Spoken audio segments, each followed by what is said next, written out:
누구에게나 사람의 삶에는 그분, 그러니까 존경과 감사와 또 깊은 사랑을 담아서 그분이라고 부르는 존재가 있습니다.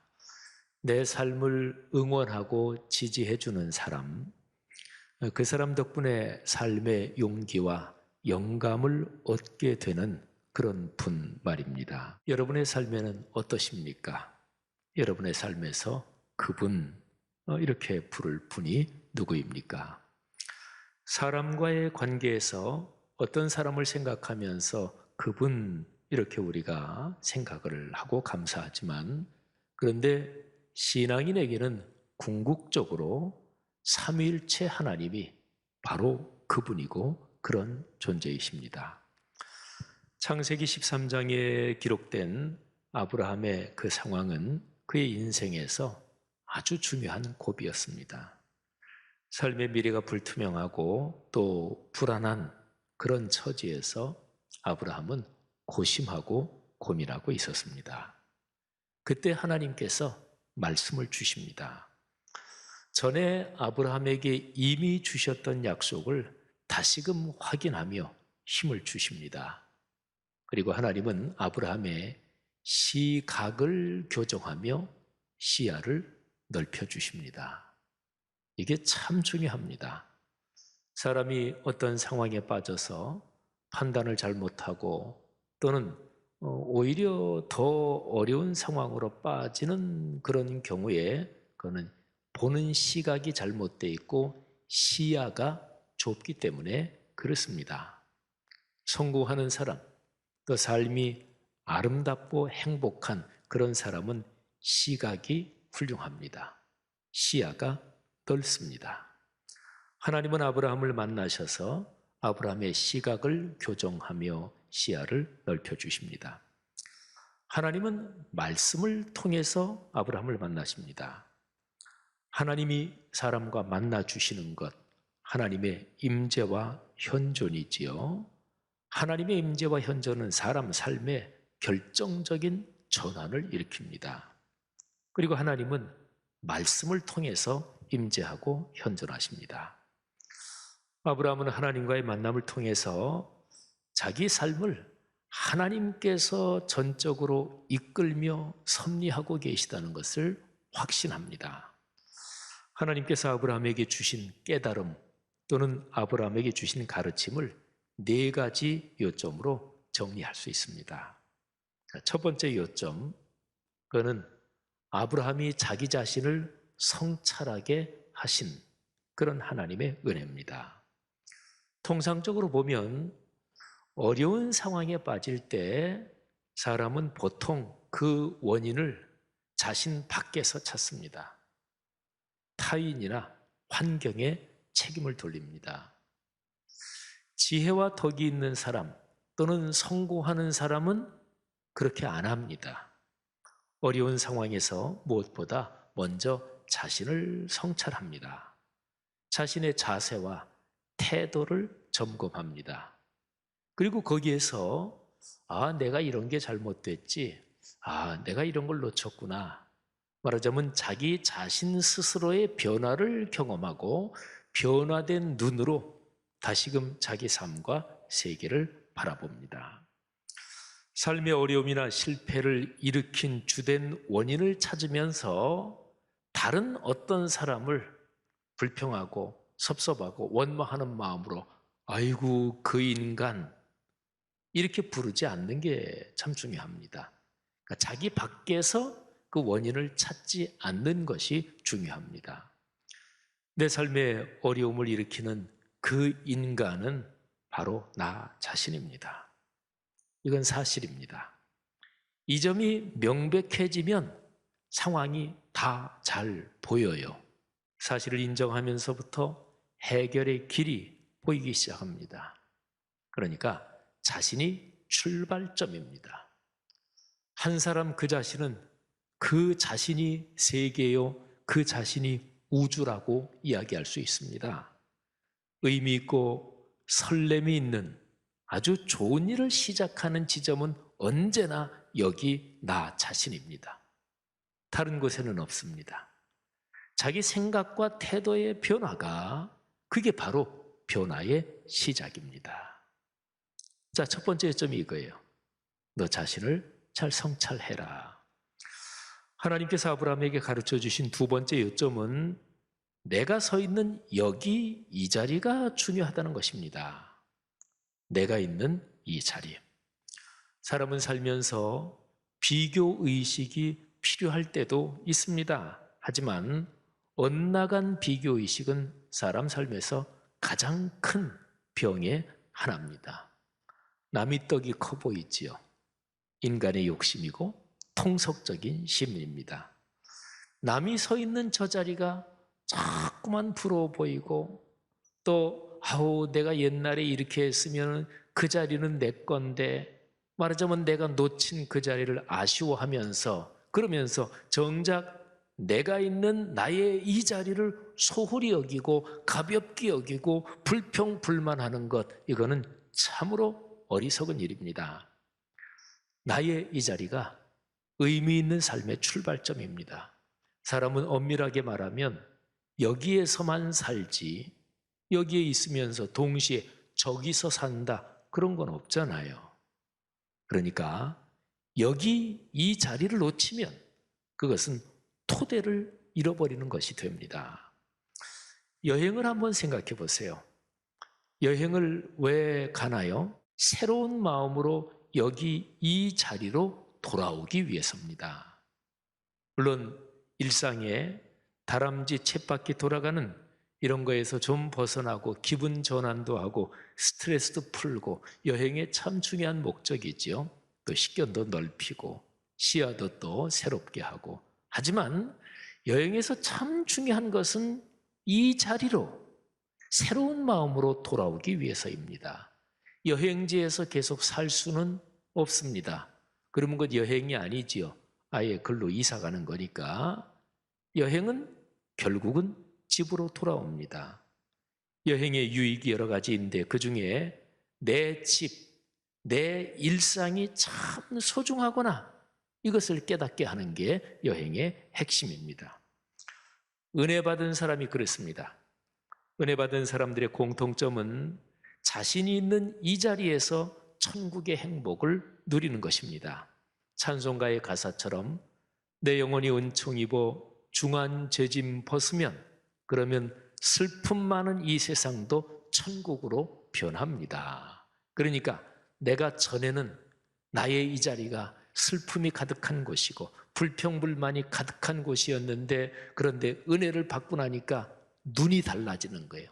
시각이 달라지고 시야가 달라지면서 내 가정, 내 교회, 내 직장, 나의 이 자리가 진짜로 감사한 거구나. 이게 바로 신앙적인 원리입니다.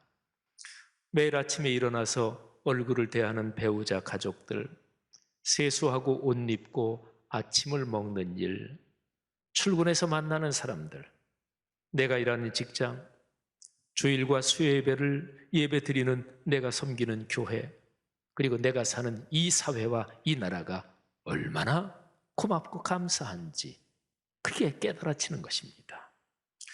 자, 두 번째 요점은 여기 이 자리가 중요하다 하는 것이고, 자, 세 번째 요점은 두 번째하고 아주 정확하게 짝이 되는데요. 지금 이 시간이 중요하다 하는 것입니다. 사람은 과거와 현재와 미래의 이 시간의 흐름 속을 걸어갑니다. 과거를 기억하고 회상하지요. 그런데 보통 사람들 중에서 내가 지나온 과거를 기억하고 회상하면서 감사하다, 너무 진짜 하나님의 은혜다 이렇게 생각하는 것보다는 아쉽다, 또 과거를 불평하고 또는 참 못마땅하고 그런 사람이 통계적으로는 더 많습니다. 자, 미래는 예상하고 그리고 미리 이렇게 내다보는 거죠. 근데 미래를 생각하면서도 내가 걸어갈 미래가 너무너무 기대되고 참 설렌다 이런 사람보다는 미래를 내다보면서 걱정하고 불안해하는 사람이 더 많습니다. 자, 그런데 생각해 보십시오. 과거는 이미 지나갔습니다. 과거의 일이 현재에 영향을 끼치기는 하지만 어쨌든 과거 그 자체는 다시 돌아오지 않습니다. 그러니까 과거에 대한 후회로 시간과 생각을 낭비하는 것은 현명하지 못합니다. 자, 미래도 생각해 보세요. 미래는 아직 오지 않았습니다. 미래는 긍정과 부정의 가능성이 그 안에 다 있어요. 그러니까 긍정의 가능성을 바라보면서 열심히 살고 그리고 긍정의 길을 열어가면 되죠. 아직 살지도 않은 시간을 걱정하고 염려하고 그러면서 지금의 자신을 위축시키는 것 어리석은 일이죠. 지금 이 시간을 뺏기는 것이고 이 소중한 현재를 낭비하는 것이 됩니다. 과거의 사실은 변경할 수 없어요. 사실, 과거의 사실은 변경 못해요. 그런데 그 사실에 대한 해석은 얼마든지 바뀔 수 있습니다. 과거를 현명하게 해석하며 미래를 멋지게 준비하고 그래서 지금 있는 현재를 행복하게 사는 것이 중요합니다. 온고의 지신이 바로 그것이지요. 미래도 한번 생각해 보면 미래는 흰 종이와 같습니다. 아직 그리지 않았잖아요. 그래서 우리는 현재, 매일 우리가 경험하게 되는 이 현재를 살면서 그러면서 하루씩 미래를 그리며 걸어가는 거잖아요. 그러니까 미래를 희망하며 설렘으로 걷는 것이 최상입니다. 미래는 꿈꾸는 사람의 땅입니다. 희망하는 사람이 희망을 이룹니다. 지금 이 시간을 살면서 과거를 지혜롭게 해석하고 미래를 희망으로 그리는 게 사람에게 참으로 큰 지혜입니다. 그런 지혜가 있기를 주의 이름으로 축복합니다. 사람은 엄밀하게 말하면 지금 이 시간만을 살기 때문에 그렇습니다. 자, 마지막 네 번째입니다. 하나님께서 불안과 걱정에 휩싸여 있는 아브라함에게 나타나셔서 네 가지 아주 중요한 점을 깨닫게 하시는데 그 중에서 지금 말씀드리는 네 번째가 제일 중요합니다. 이것입니다.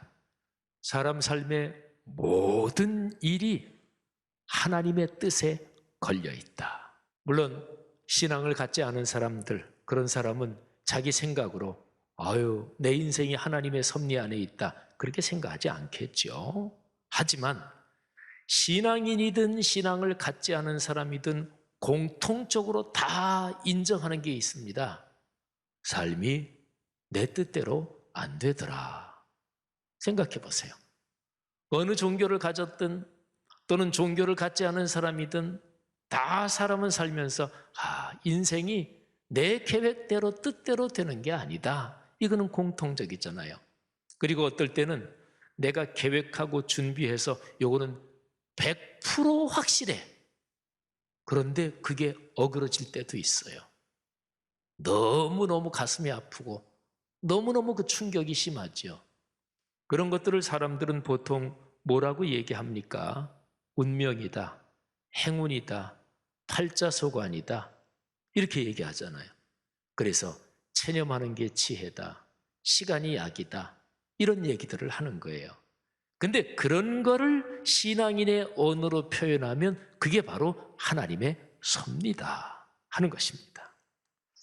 하나님께서 아브라함을 훈련하시는 가장 중요한 과목이 하나님의 주권적인 섭리를 인정하고 거기에 자기 존재를 맡기는 것이었습니다. 맨 마지막 훈련이 아브라함이 자기 외아들 이삭을 죽여서 제물로 바치는 것이었죠.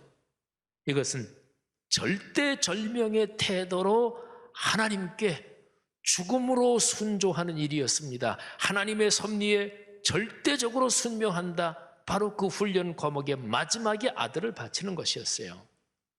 아브라함은 그 훈련까지 통과합니다. 이로써 아브라함은 믿음의 조상이 되고 복의 조상이 됐습니다. 자기 삶이 불안정하고 미래가 불확실한 상황에서 아브라함은 말씀의 약속을 붙잡고 살아가는 방법을 배운 거지요. 언약, 곧 말씀의 약속을 붙잡고 앞으로 이루어질 일, 그리고 미래에 진행될 그 모든 것이 하나님의 손안에 있다. 그래서 그거를 긍정적으로 확신하는 것, 이걸 가리켜서 믿음, 기둥이라고 합니다. 하나님을 믿는다는 것, 신앙생활을 한다, 교회 다닌다, 그 뜻이 바로 이것입니다. 그리스도인 여러분들이요, 이 네 가지를 한번 잘 생각을 해보십시오. 나 자신의 삶과 신앙을 성찰하는 사람이 복입니다. 그게 지혜입니다. 여러분과 하나님과의 관계가 어떤지 한번 생각을 해보세요. 하나님을 향한 믿음, 그게 여러분 삶의 중심 기둥입니다. 집이나 건물이 있을 때 이 집 전체, 건물 전체의 무게를 받쳐주는 그 기둥이 약하거나 흔들리면 그러면 집이 무너질 수 있죠. 그러니까 집이나 건물에 하중을 받쳐주는 중심 기둥이 든든해야 합니다. 하나님께서 계시다. 하나님께서 내 삶의 모든 것을 섭리하고 계시다. 이게 바로 그리스도인 삶의, 그리스도인 인생의 중심 기둥입니다. 이 사실을 믿으십니까? 우리 믿음이 늘 충만한 건 아니에요. 목회자도 마찬가지고 믿음이 좋으신 분들도 늘 하루도 빼놓지 않고 믿음이 충만한 것은 아닙니다. 하지만 나와 하나님과의 관계가 기본적으로 올바르게 틀은 정립되어 있어야 돼요. 하나님이 나를 창조하시고 구원하셨습니다. 그분이 내 삶의 주권자이십니다. 그런데 참으로 다행스럽고 참으로 감사한 것은 전지전능하신 창조와 구원의 주권자이신 그분이 여러분을, 저를 끔찍하게 사랑하신다는 거예요. 그게 바로 십자가 사건의 의미입니다. 성도 여러분, 이 사실을 깊이 확신하고 삶의 길을 걸어가시기를 주의 이름으로 축복합니다. 제가 창세기 13장 14절부터 18절 똑같은 본문을 가지고 주일 설교 오늘까지 4번을 지금 하는 거예요. 그런데 창세기 13장 그 14절 그 앞에 보면 아브라함의 조카 롯에 관한 이야기가 나와요. 그래서 그 앞에부터 제가 4번을 걸쳐서 설교한 이 본문까지 다 합쳐서 이렇게 보면 우리가 거기에서 아주 주목해야 될 중요한 사실이 있습니다. 롯과 아브라함이 아주 대조적이에요. 볼까요? 먼저 롯과 아브라함 둘 다 공통점이 있었습니다. 눈을 들어 바라보았습니다. 그런데 결정적인 차이는 무엇을 바라보았는지가 달랐습니다. 롯은 요단 지역을 바라봤습니다. 거기는 물질적으로 풍요로운 곳입니다. 그 지역, 거기에 소돔과 고모라도 있었는데 소돔과 고모라가 멸망당하기 전이었습니다. 아브라함과 롯이 살던 그 당시의 고대 근동 세계에서 가장 풍요로운 곳, 그러면 이집트 문명이 발원한 애굽이 가장 풍요로운 곳이었는데 그 요단 지역을 보니까 애굽처럼 풍요로웠습니다. 그리고 롯의 눈으로 보기에는 그곳이 마치 여호와의 동산, 에덴 동산처럼 보였습니다. 롯은 그걸 봤습니다. 아브라함은 무엇을 봤을까요? 아브라함은 하나님의 말씀에 약속된 가나안 땅을 바라보았습니다. 창세기 13장 10절부터 17절까지의 요 얘기가 아주 잘 나와 있어요. 제가 한번 읽어드릴 테니까 말씀드린 대로 롯과 아브라함이 공통적으로 눈을 들어 바라봤구나. 그건 히브리어 단어도 똑같은 단어를 썼어요. 공통적입니다. 근데 바라본 게 달랐다. 그래서 그 둘의 인생은 가윈날처럼 갈렸다. 자, 한번 들어보시죠. 이에 롯이 눈을 들어 요단 지역을 바라본 즉 소알까지 온 땅에 물이 넉넉하니 여호와께서 소돔과 고모라를 멸하시기 전이었으므로 여호와의 동산 같고 애굽 땅과 같았더라. 그러므로 롯이 요단 온 지역을 택하고 동으로 옮기니 그들이 서로 떠난지라. 아브라함은 가나안 땅에 거주하였고 롯은 그 지역의 도시들에 머무르며 그 장막을 옮겨 소돔까지 이르렀더라. 소돔 사람은 여호와 앞에 악하며 큰 죄인이었더라. 롯이 아브라함을 떠난 후에 여호와께서 아브라함에게 이르시되 너는 눈을 들어 너 있는 곳에서 북쪽과 남쪽 그리고 동쪽과 서쪽을 바라보라. 보이는 땅을 내가 너와 네 자손에게 주리니 영원히 이르리라. 내가 네 자손이 땅에 티끌 같게 하리니 사람이 땅에 티끌을 능히 셀 수 있을진데 네 자손도 세리라. 너는 일어나 그 땅을 종과 횡으로 두루 다녀보라. 내가 그것을 네게 주리라. 아멘. 롯은 물질적으로 풍요로운 것을 선택했지만 당대에 망했습니다. 아브라함은 말씀의 약속을 붙잡고 정신과 영혼의 풍요로움을 선택했고 자손 대대로 하나님의 복을 누리며 물질의 복도 누렸습니다. 하나님께서 땅을 주시고 자손을 주십니다. 하나님께서 아브라함에게 두 가지를 명령하셨지요. 그리고 아브라함은 그 두 가지 명령에 순종했습니다. 첫 번째 명령, 너는 눈을 들어 바라보라. 두 번째 명령, 너는 일어나 그 땅을 종과 횡으로 두루 다녀보라.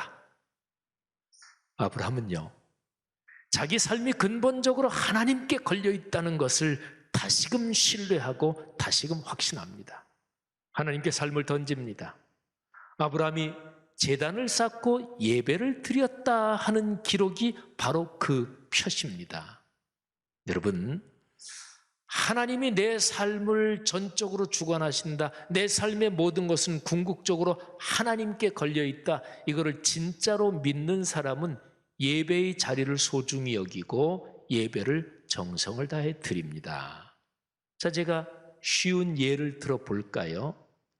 여러분이 직장 생활 또는 사업을 하시면서 여러분의 직장에서 사장님 또는 직장에 고위직에 있는 사람, 아니면 여러분 사업을 하는데 아주 중요한 고객, 그 사람의 집안 행사나 뭐가 있을 때 가요, 안 가요? 당연히 가야죠. 당연히 가야죠. 여러분의 아들, 딸 또는 공부하는 손녀, 손자, 그 아이들에게 중요한 선생님이나 여러분 아들, 딸, 결혼한 아들, 딸, 직장이나 인생길 걸어가는데 내 아이들에게 굉장히 중요한 사람이야. 그 사람이 어떤 일을 하거나 뭐가 있을 때 가요, 안 가요? 당연히 열일 제쳐놓고 가야죠. 왜? 그 사람이 영향을 끼치잖아요. 중요하잖아요. 요즘은 카톡이나 또는 이런저런 문자로 서로가 얘기를 주고받고 그러는데 어떤 내 인생에 또는 내 아이에게 중요한 사람이 나에게 카톡을 했어. 그러면 그냥 이런 콘 하나, 그냥 이모티콘 하나 탁 보내고 말아요? 절대로 그러지 않죠. 정성껏 답을 쓰고 이모티콘도 보내고 그러잖아요. 하나님께서 내 삶을 섭리하고 주관하신다. 진짜로 믿으십니까? 진짜로 믿는 사람은 예배의 자리를 소중히 여깁니다. 어떤 사람이 몇십 년 신앙생활을 했어요. 예배 빠지지 않습니다. 잘 드려요. 그런데 예배가 정성스럽지는 않아요. 또 예배하는 그런 게 그 사람의 속으로 다 따지고 보면 사실은 그렇게 중요하지 않아요. 그러면 그 사람은 몇십 년 신앙생활을 했어도 그냥 신앙 습관이에요. 그냥 그게 문화예요. 진짜로 하나님이 내 삶을 섭리하고 주관하고 계신다. 그거는 믿지 않는 거지요. 그런 것입니다. 하나님께 내 삶이 걸려있다고 분명하게 믿을 때 신앙 습관으로 말고 종교적인 관습으로 말고 진정으로 믿을 때 사람은 예배를 드립니다. 예배는 피조물인 사람이 창조와 구원의 하나님께 드리는 가장 최고의 예물입니다. 예배의 근본 정신은 하나님의 주권과 섭리를 인정하는 것입니다. 보세요. 하나님께 예배를 드리면서 아브라함이 다시 회복되고 그리고 다시 시작합니다. 창세기 13장 18절 말씀을 들어보십시오. 이 아브라함이 장막을 옮겨 헤브론에 있는 마므레 상수리 수풀에 이르러 거주하며 거기서 여호와를 위하여 제단을 쌓았더라. 아멘. 주님의 자녀들이여, 하나님만을 섬기십시오. 내 삶을 섭리하시는 그분은 오직 하나님뿐입니다. 창조와 구원과 섭리의 주권자이신 삼위일체 하나님께 올리는 예배의 자리를 소중히 여기며 굳게 지키십시오. 주일 예배는 예배의 심장입니다. 수요 예배는 예배의 기둥입니다. 예배의 자리에서 우리는 하나님을 만나며 그분이 주시는 복을 받습니다. 예배의 자리에서 은혜를 받을 때마다 우리는 다시 시작하는 큰 용기를 얻습니다. 말씀 3. 공동체에 사랑하는 성도들이요, 이 땅의 그리스도인 여러분들이요, 2021년을 그렇게 걸어가시기를 주의 이름으로 축복합니다.